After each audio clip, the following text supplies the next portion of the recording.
Namo Amitabha Buddha, Namo Amitabha.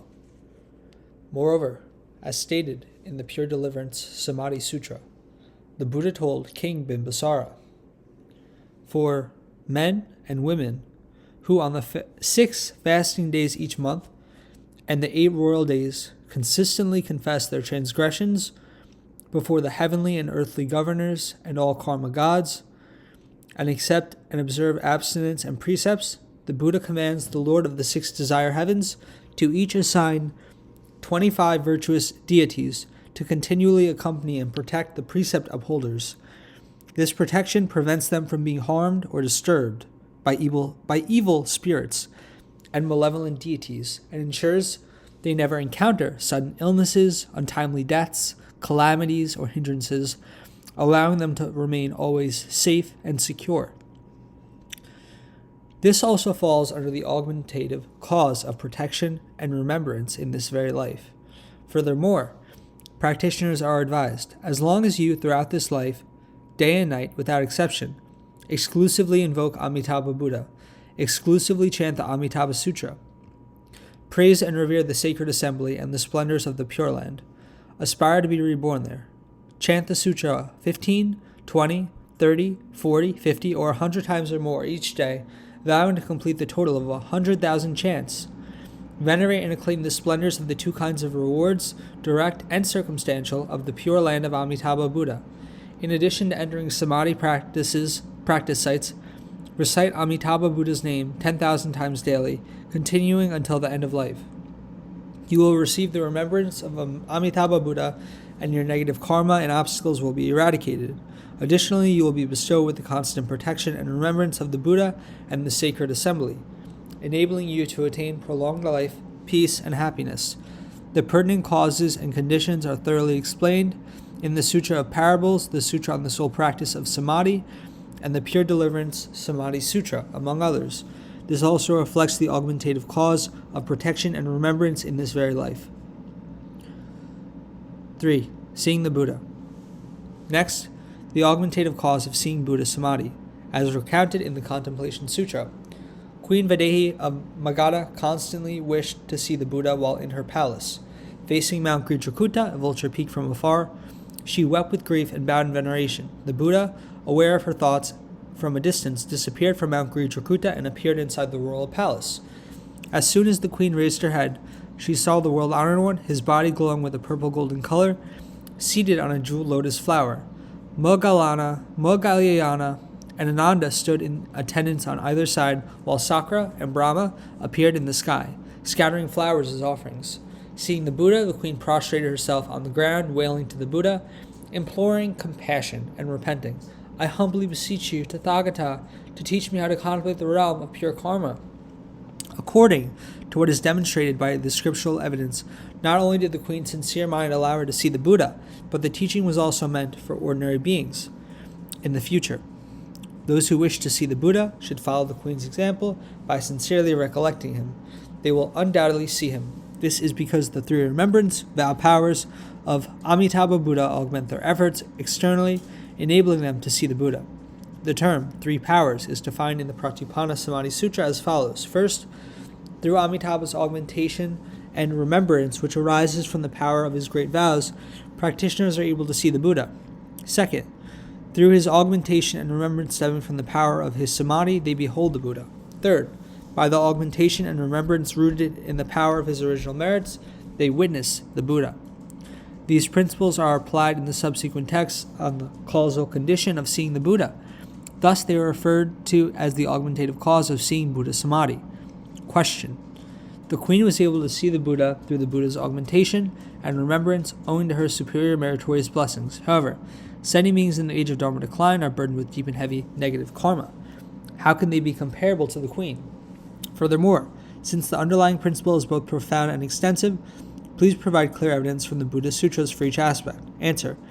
The Buddha, as a sage with the 3 penetrating insights and unhindered mastery of the 6 supernatural powers, perceives the various capacities of sentient beings and offers teachings accordingly, without discriminating between profound and shallow. As long as we are sincere, there is no reason to doubt that we will attain the vision. As the Contemplation Sutra later says, The Buddha praised Videhi, saying, "You've asked this question well, Ananda. Accept and retain the Buddha's words and widely proclaim them to the multitudes. I, the Tathagata, will now instruct Videhi and all sentient beings of the future to contemplate the western land of bliss. Through Amitabha's vow power, they will be able to see that land as clearly as their own reflection in a bright mirror." These scriptural texts further attest that it is also through the external augmentation of Amitabha Buddha's three powers that practitioners can see Amitabha Buddha. Hence, it is called the augmentative cause of seeing Buddha and the Pure Land Samadhi. Also, as stated subsequently in the Contemplation Sutra, the Buddha told Videhi, "You are an ordinary person with limited mental perception, unable to see far. Therefore, the Tathagata, through extraordinary expedient means, have enabled you and others to attain this vision." Videhi replied to the Buddha, "Through the Buddha's power, I have beheld that land today. Yet, after the Buddha's parinirvana, sentient beings will become tainted, wicked, and devoid of virtue, burdened by the five sufferings. How will they be able to see the land of bliss?"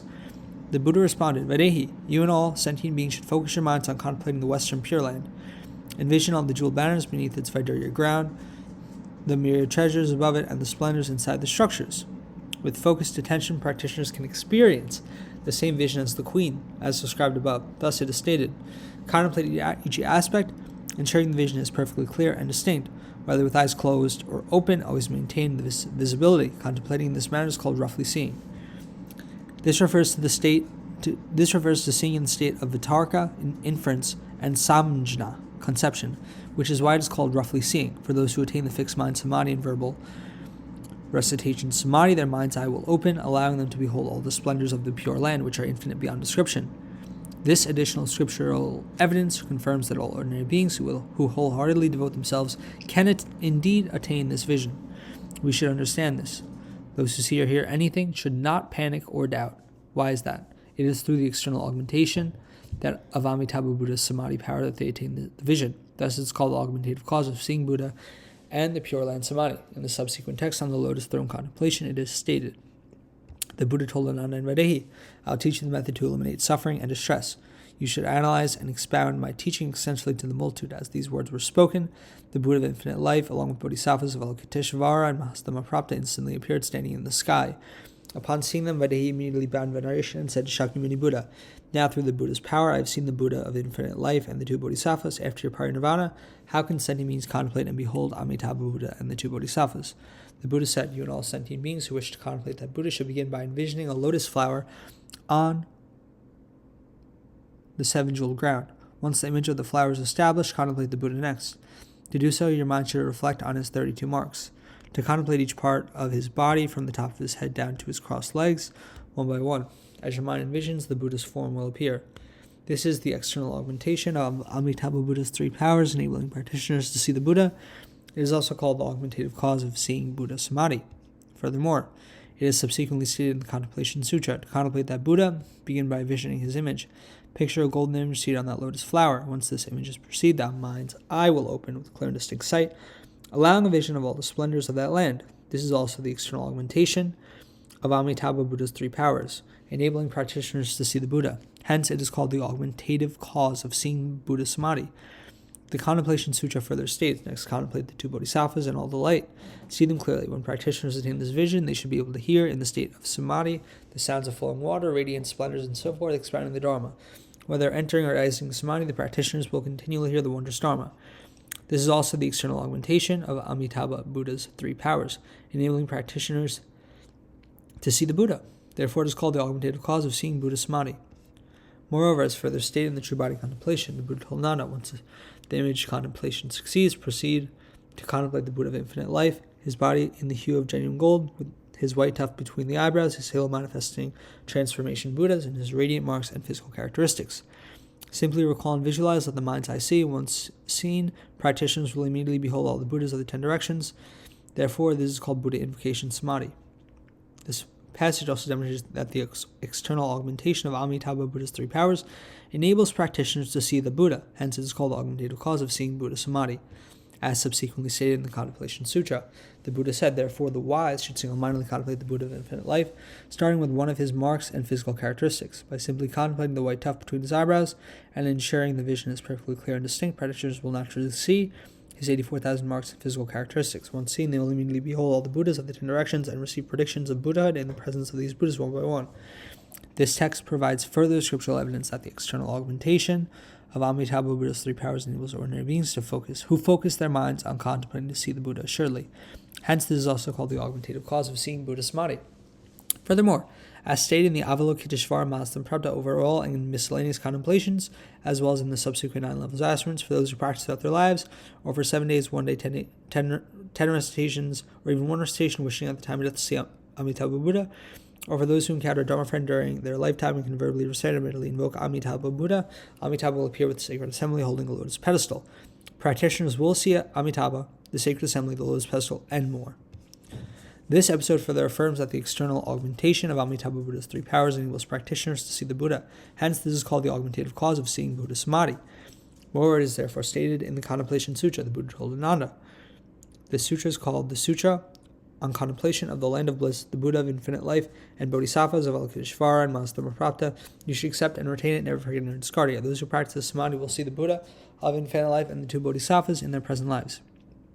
This passage too serves as scriptural evidence that the external augmentation of Amitabha Buddha's three powers enables ordinary beings who practice invocation to see the Buddha through the power of their own 3 minds. Their sincere mind, faithful mind, and aspiration mind constitute the internal causes, while Amitabha Buddha's 3 vow powers comprise the external conditions. The convergence of these internal and external causes and conditions allow practitioners to see the Buddha.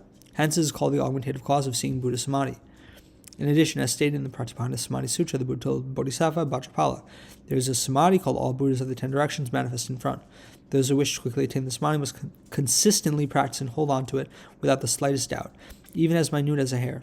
Bhikkhus, bhikkhunis, upasakas, and upasikas who intend to learn and practice the Samadhi should for 7 days and nights avoid sleeping and lying down, eliminate all distracting thoughts, stay in a solitary place, and invoke Amitabha Buddha in the West, his body in the hue of genuine gold, his 32 marks, his pervasive radiance, and his peerless dignity and elegance. For those who contemplate single-mindedly, invoke mentally, and recite verbally, thought by thought, without interruption, the Buddha says, they will see Amitabha in 7 days. It is like observing stars at night. Each star is a Buddha, and those of the 4 disciple groups who practice this contemplation see all Buddhas just as they see all the stars. This is further scriptural evidence that the external augmentation of Amitabha Buddha's 3 powers enables practitioners to see the Buddha.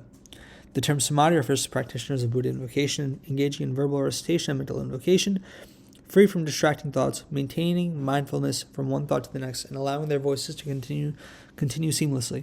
When their mind's eye opens, they clearly see Amitabha manifest. This is called meditative concentration, or Samadhi. When they see the Buddha, they also witness the sacred assembly and all the splendors. Hence, it is termed the augmentative cause of seeing Buddha in the Pure Land Samadhi. Furthermore, the Moonlamp Samadhi Sutra states, recollecting the Buddha's features and virtues, all sense faculties are calmed and subdued. The mind is unclouded in the Dharma's fusion, gaining lore and wisdom vast as the ocean. Within the Samadhi, the wise serenely reside. All thoughts are restrained, residing in the meditation's sight.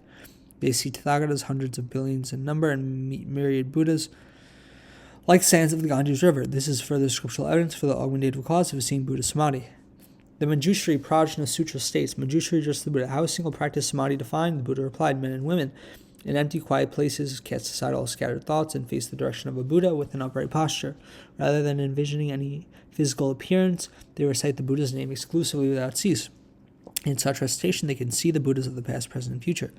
This is further scriptural evidence that out of their universal great compassion, all the Buddhas confer their power of remembrance on practitioners, enabling them to see the Buddhas. This is also the augmentative cause for ordinary beings to attain seeing Buddha Samadhi. For embracing sentient beings. Next, the augmentative cause of embracing sentient beings. Among the 48 vows of the Infinite Life Sutra, it is stated, the Buddha said, if when I achieve Buddhahood, sending beings of the 10 directions who wish to be born in my land and recite my name, even as few as 10 times, should fail to be born there through my vow power, may I not attain perfect enlightenment. This is the vow power embracing aspirants, ensuring their rebirth at the end of their lives. Thus, it is called the augmentative cause of embracing sentient beings for rebirth.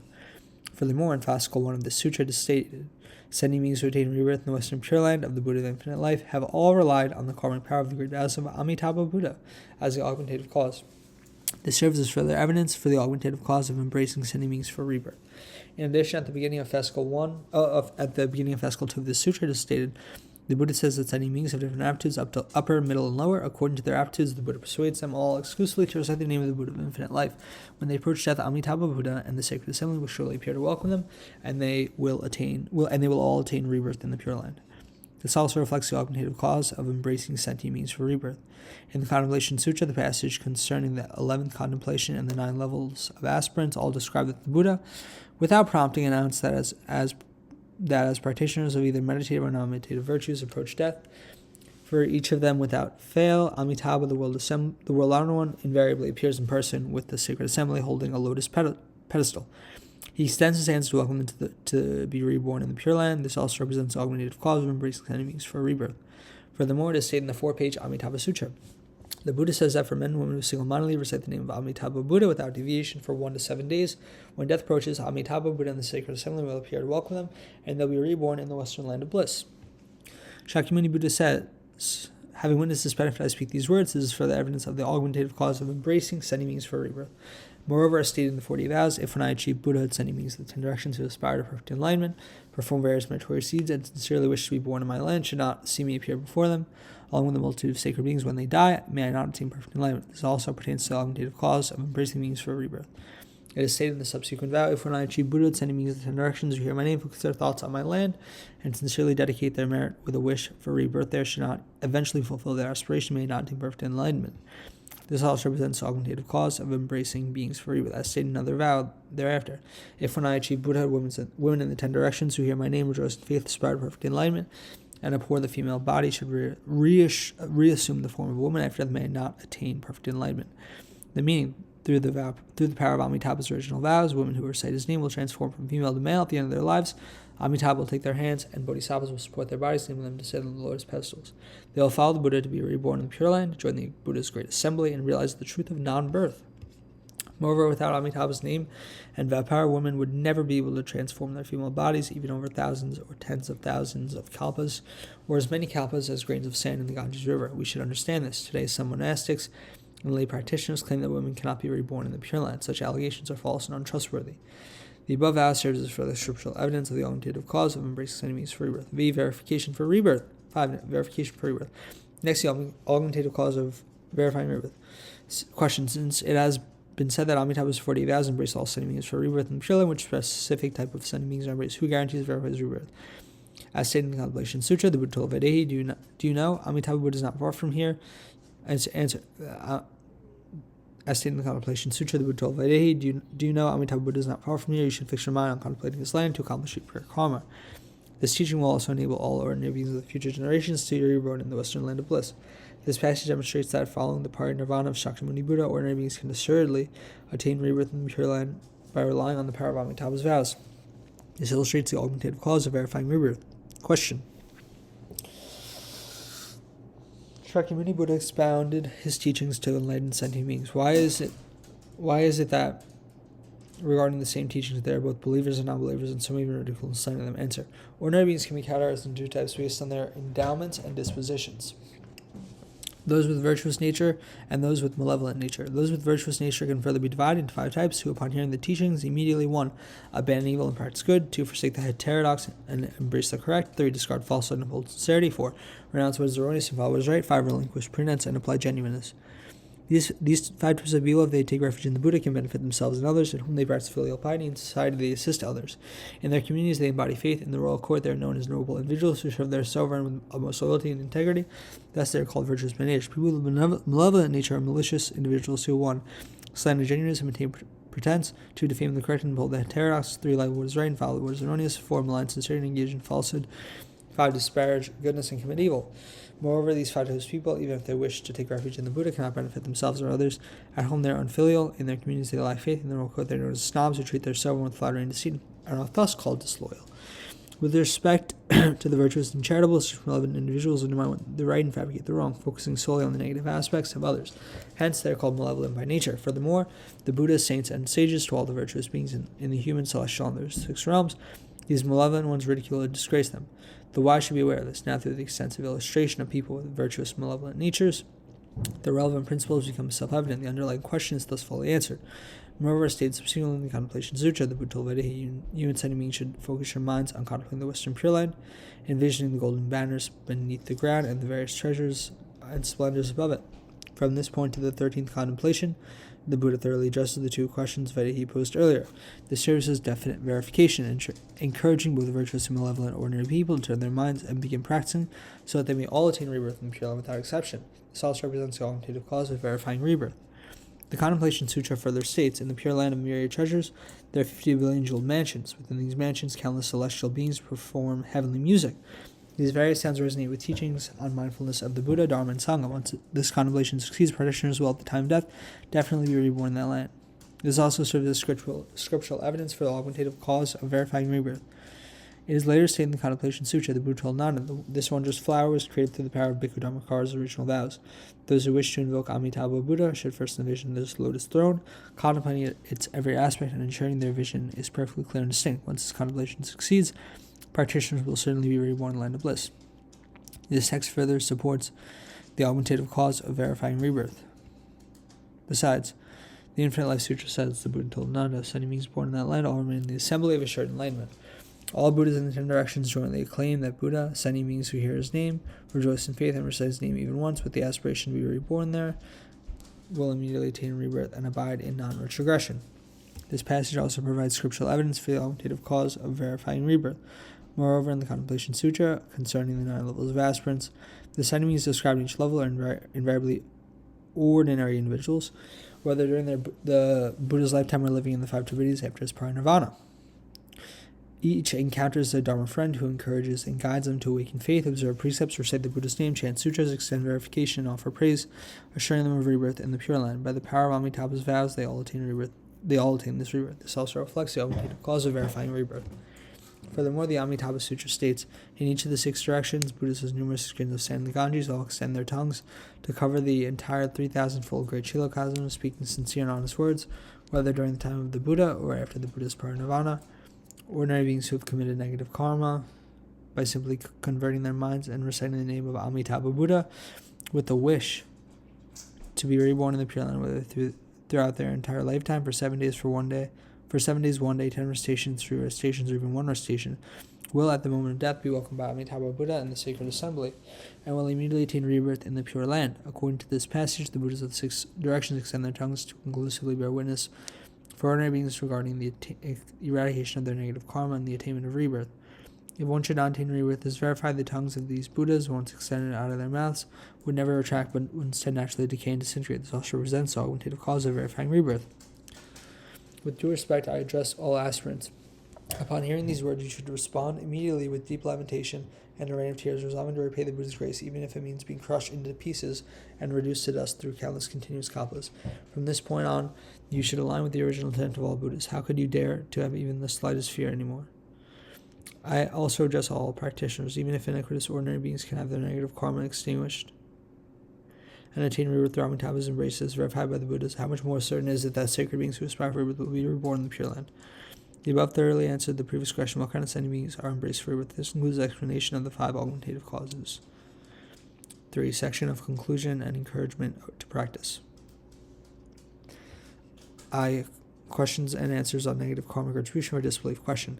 Shakyamuni appeared in the world to deliver ordinary beings of the 5 tributes out of great compassion. He revealed that the 10 evil actions would result in the karmic retribution of suffering in the 3 wretched realms.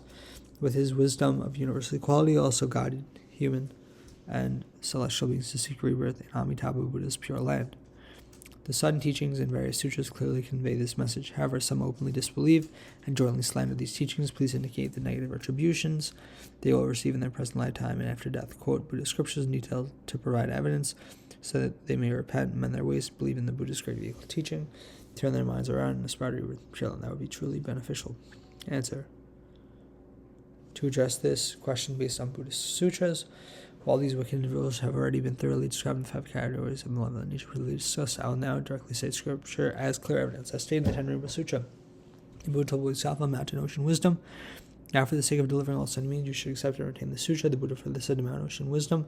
The sutras held the sutra on contemplation of the physical form of Amitabha Buddha and the correct mindfulness, liberation, samadhi, and also the sutra on deliverance of sentient beings with karmic affinity who are subject to the current of existence, the cycle of reincarnation, and the difficulties. You should accept and retain as such for enemies who lack the causal conditions. For Buddha Invocation Samadhi, this sutra can open the gate to great samadhi, shut the door to hell, completely eliminate harmful evil spirits, and bring peace and stability to all four directions. The Buddha told Mount Ocean Wisdom, "This is the meaning of what I have spoken." Mount Ocean Wisdom asked the Buddha, "Many sending beings, future generations, will slander the sutra. What will be their fate?" The Buddha said, "In the future, in Jamadipa, there may be bhikkhus, bhikkhunis, men and women who, upon seeing someone read or chant the sutra, harbor anger and slander in their hearts. Due to their defamation of the correct Dharma in their current lives, they endure various severe illnesses, lose their sensory faculties, or sustain deafness, blindness, circulatory collapse, ghostly hauntings, madness, diseases triggered by wind, cold and heat, tumors, dropsy, or insanity. Severe ailments such as these will affect them from one life to another. Suffering this way, they cannot sit or lie down at ease. They also experience bowel and urinary obstructions and are unable to live or die as they wish. Undergoing such miseries results from slandering the sutra. Upon their death, they descend into hell, enduring extreme torment for 80,000 kalpas. For hundreds of millions of lifetimes, they did not even hear the names of water or food. For slandering the sutra, they receive such horrible retributions. Occasionally, they exit the hell and are regarded as cows, horses, pigs, or sheep. Living among humans, only be slaughtered by men and endure immense vexation. These are the result of slandering the sutra. Subsequently, when reborn as humans, they constantly languish in the lowest societal positions for hundreds of millions of lifetimes. They never experience freedom or encounter the names of the three gems. Because of slandering the sutra, they sustain such hardships. Therefore, it is advised not to discuss the sutra with those who lack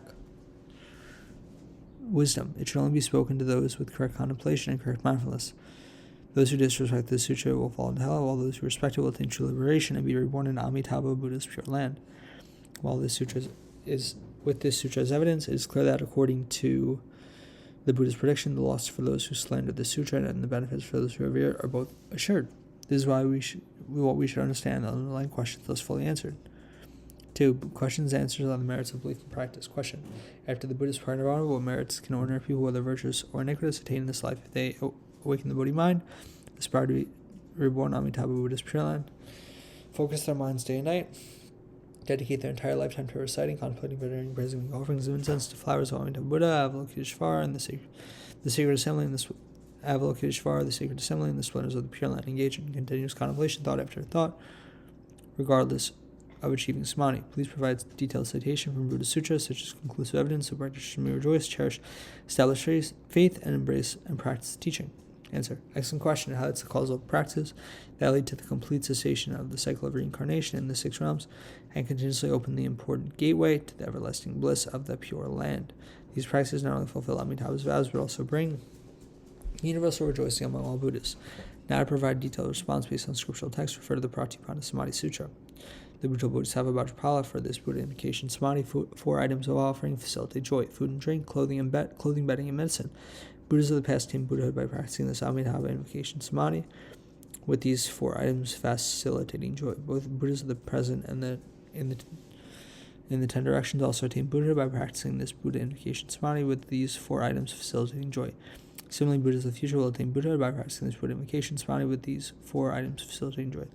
The Buddha said to Vajrapala, regarding this Amitabha Invocation Samadhi, with the 4 items facilitating joy, I'll provide a brief analogy to compare the merits of Buddha invocation. Imagine a person with a lifespan of 100 years who can walk from birth and continues to walk until old age faster than a swift wind. Can anyone measure this person's travel? Vajrapala replied, it is incalculable. The Buddha said, therefore I tell you, and all the Bodhisattvas, good men and women, fill every place this person's travel with precious treasure and use them for almsgiving. The merits they obtain cannot compare with those acquired by someone who hears of this Amitabha Invocation Samadhi and makes offerings of the 4 items to facilitate joy. The merits of this person surpass those from the aforementioned almsgiving by quadrillions of times beyond all comparison. The Buddha said, in the distant past, countless asamkhya kalpas ago, there was a Buddha named Simhamati in the kingdom called Vajrapala.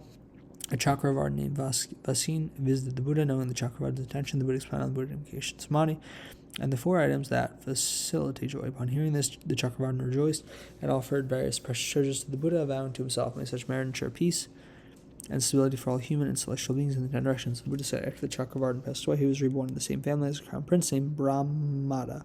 At that time, a bhikkhu named Precious Gem frequently taught this Buddha Invocation Samadhi.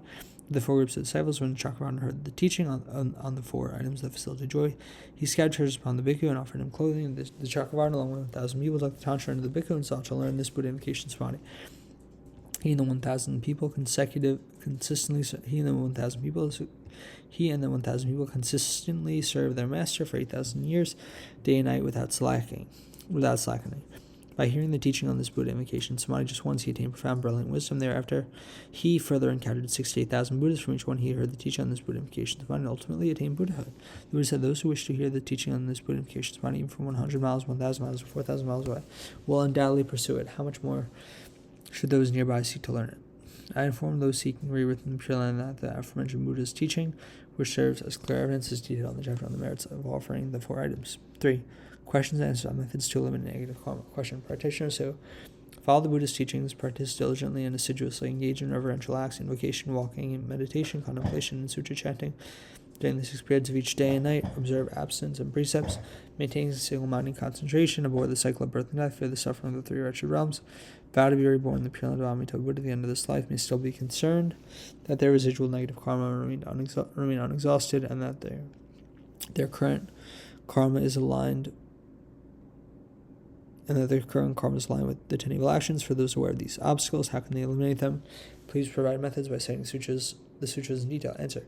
For a response based on scriptural text, refer to the sutra on the ocean like samadhis of Buddha contemplation. The Buddha spoke to his father, the king, and the assembled audience. In the past, there was a Buddha named Emptiness King. During the age of semblance Dharma, 4 bhikkhus broke precepts and committed grave offenses. At one time, the Buddha Emptiness King appeared in the night sky and said to the 4 bhikkhus, your offenses are called irredeemable. To eradicate your negative karma, you can enter my pagoda, view my image, and repent sincerely.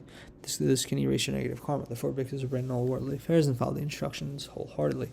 They entered the pagoda and prostrated themselves before the image of the Buddha and repented like a great mountain, collapsing or wreathing on the ground. They cried out to the Buddha day and night continuously until death. After their lives ended, they were reborn in the land of Buddha Emptiness King.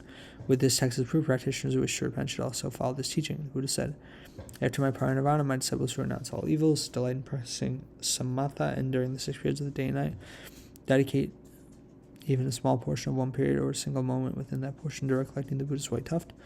Whether they see it or not, will eliminate their reincarnation, fate, negative karma, accumulated over dust capsules and grains of sand in 9.6 billion ideas of Ganges rivers. Those who hear about this white tuft and do not panic or doubt, but instead rejoice with faith, will also eliminate their reincarnation, fate, negative karma, 8 billion kalpas. The bhikkhus, bhikkhunis, men and women who have committed the 4 rude offenses, 10 illegal actions, 5 grievous transgressions, or defamation of the great vehicle, continuously repent over the 6 periods of day and night with unwavering body and mind, prostrate with the 5 appendages touching the ground, as if a great mountain is collapsing, weep a rain of tears, join their palms and face the Buddha, recollect the mark and light of the white tuft between the Buddha's eyebrows for 1 to 7 days. Then the aforementioned 4 types of negative karma will be alleviated. Those who contemplate the white tuft but find it dark or invisible should enter pagoda and view the white tuft between the eyebrows for 1 to 3 days, with palms joined and weeping. Additionally, even briefly hearing this teaching can eliminate the negative karma of 3 kalpas. The Buddha, just as Father, the King, and none at all manifest my entire bodily features and radiance for those with non-virtuous minds or who have violated the Buddha's precepts will perceive the Buddha differently.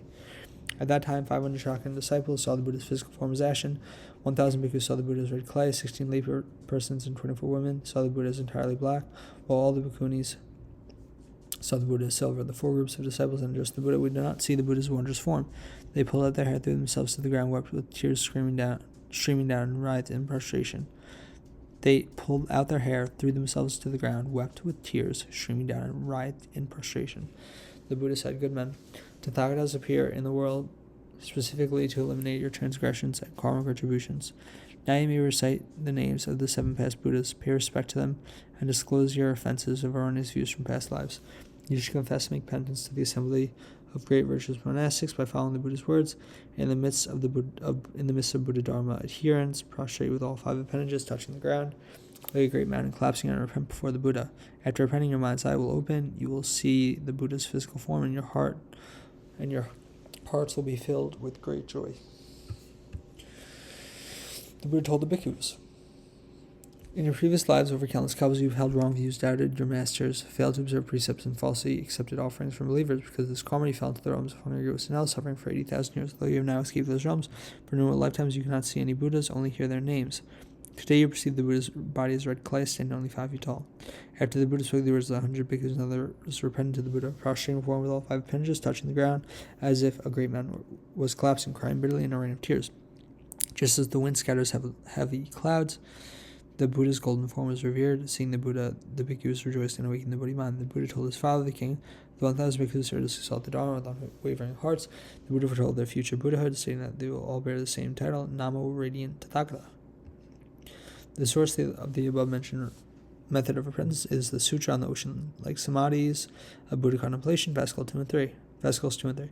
According to the Sutra on the Ocean-like Samadhis of Buddha Contemplation, Fascicle 2, Chapter 10, Chapter on Secret Practice, the Buddha told Nanda, in the future, sending beings who attain this Buddha Invocation-Samadhi, who contemplate the motion and physical characteristics of a Buddha, and who attain the all Buddha's present Samadhi, should be instructed to keep their physical, verbal, and mental actions discreet, avoid erroneous monastic livelihood and conceit.